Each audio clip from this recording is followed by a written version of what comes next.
ආයිබෝවන් යාළුවනේ ඔයාලා හැමෝටම ඔයාලා සාදරයෙන් පිළිගන්නවා chingu.lk channel එකත් එක්ක අද අරගෙන ආවේ අලුත් පොතේ තවත් පාඩමක වචනමාලාව සහ ඒ වාගේ තේරුම.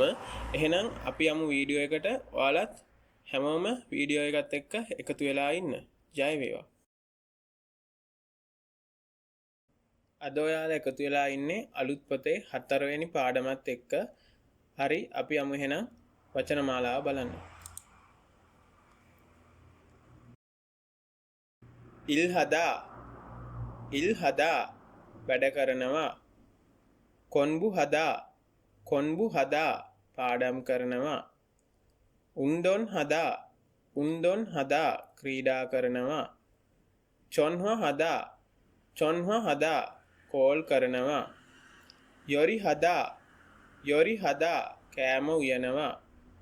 ෂොපින් හදා ෂොපින් කරනවා. සීදා විවේක ගන්නවා. චාදා නිදා ගන්නවා. කදා යනවා. ඔදා එනවා.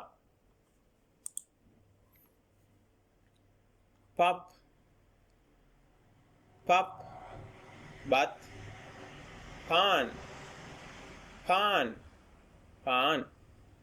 ක්වාජා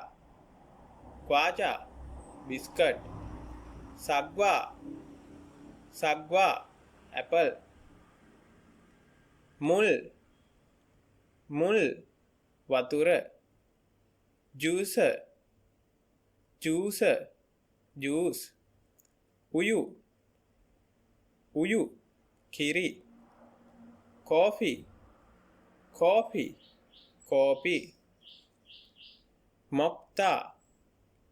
මොක්තා කනවා. මසිදා බොනවා. ටෙලිවිෂන් රූපවාහිනිය. යොන්හා චිත්‍රපටිය. පොදා බලනවා. චෙක් පොත. සින්මුන් පත්තරය. ඉක්තා කියවනවා.